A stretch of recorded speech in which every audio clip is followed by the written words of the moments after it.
वाराणसी के गंज शहीदा मस्जिद के हालात पल पल बदल रहे हैं। अभी कल इस तरह की खबर आई थी कि जिस कोर्ट के जरिए इस मस्जिद को शहीद करने की इजाजत दी गई थी, 1000 साल पुरानी मस्जिद को रेलवे की जमीन बता करके इसको ध्वस्तीकरण करने का ऑर्डर जिस कोर्ट के जरिए दिया गया था, जब बहुत ज्यादा इस मामले को लेकर के कोर्ट के ऊपर सवालात खड़े किए गए और सुप्रीम कोर्ट के जरिए भी यह कहा गया है कि जो 1991 वर्शिप एक्ट है उस पर अभी सुनवाई चल रही है, इसलिए किसी भी देश की मस्जिद को लेकर के कोई फैसला लोअर कोर्ट्स के जरिए नहीं किया जाएगा। उसके बावजूद कोर्ट के जरिए इस तरह के ऑर्डर्स दिए जा रहे हैं और फिर मसाजिदों को शहीद किया जा रहा है।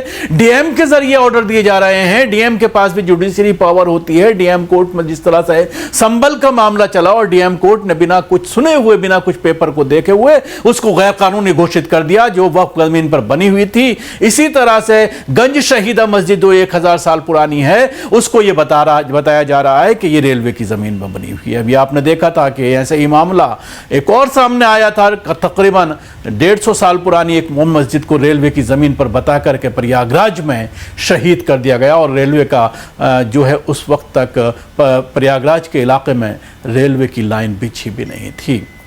1852 में रेलवे आई थी भारत में, लेकिन ये मस्जिद उससे पुरानी थी, उसके बावजूद उसको शहीद कर दिया गया रेलवे की जमीन बता करके और कोर्ट ने बाकायदा ऑर्डर दिया। इस मामले में भी जब काफी किरकिरी हुई, पाकिस्तान के प्रधानमंत्री का इस पर बयान सामने आया, हंगामा हुआ, लगा कि ये मामला तो अब इंटरनेशनल होता जा रहा है और उसके बाद अचानक ये फैसला आता है कि ध्वस्तीकरण पर रोक लगा दी जाती है। वहां पर नोटिस लगाया जाता है बाकायदा कोर्ट के जरिए। मुसलमानों को लगता है कि अब राहत मिल गई है, लेकिन आधा घंटे बाद ही कोर्ट का एक बंदा वहां पर पहुंचता है, अधिकारी वहां पर पहुंचता है और उस नोटिस को फाड़ देता है। टीवी स्क्रीन पर आप देख सकते हैं कि नोटिस को फाड़ने के लिए कर्मचारी वहां पर कोर्ट का पहुंचा है और पहुंचने के बाद नोटिस को घंटे भर बाद ही रेलवे के स्टाफ ने उस नोटिस को फाड़ दिया। इससे इलाके में तनाव के हालात पैदा हो गए और मुसलमान मस्जिद के भविष्य को लेकर गहरी चिंता में डूब गए हैं। उत्तर प्रदेश की बनारसी में रेलवे स्टेशन के पास की गंज शहीदा नाम की मस्जिद सुर्खियों में है। रेलवे ने इस मस्जिद की जमीन को अपनी जमीन बताकर इस पर अपना दावा ठोक दिया है। रेलवे के दावे को मुस्लिम पक्ष ने कोर्ट में चुनौती दी थी, जिसे कोर्ट ने खारिज करते हुए मस्जिद को गिराने का आदेश दिया था। इस बीच मंगलवार को कोर्ट ने खुद नोटिस भेजकर मस्जिद को गिराने के अपने आदेश को रद्द कर दिया। कोर्ट के इस नोटिस के बाद इलाके में मुस्लिम समुदाय में खुशी का माहौल था। उन्हें लग रहा था कि शायद अब मस्जिद नहीं गिराई जाएगी, लेकिन 1 घंटे में ही उनकी खुशी काफूर हो गई और मातम में बदल गई। कोर्ट के उस आदेश वाले नोटिस को सरकारी अमला मस्जिद से उखाड़ ले गया, जिसमें कहा गया था कि मस्जिद पर बिल्डोजर की कार्रवाई पर कोर्ट ने रोक लगा दी है। इलाके के मुसलमान बिल्डोजर एक्शन रोकने की नोटिस मस्जिद में लगाने और फिर उसे हटाने के बाद से परेशान हैं। आखिर इस मस्जिद का भविष्य क्या होगा? नोटिस उखाड़ने के बाद इलाके के लोग भड़क गए।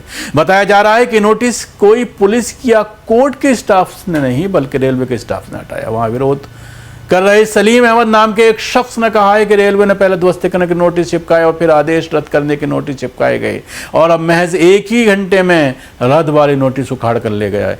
नोटिस हटाए जाने के बाद बड़ी तादाद में लोग मस्जिद के सामने पहुंचकर विरोध प्रदर्शन कर रहे हैं। मुसलमानों ने कहा है कि यह हमारी भावनाओं के साथ रेलवे खिलवाड़ कर रहा है। गंज शहीदा मस्जिद सिर्फ एक इमारत नहीं बल्कि ये यहाँ के आसपास के रहने वाले मुसलमानों की साझी विरासत की संपत्ति है और इससे लोगों को भावनात्मक जुड़ाव है। फैसले को चैलेंज किया जाएगा।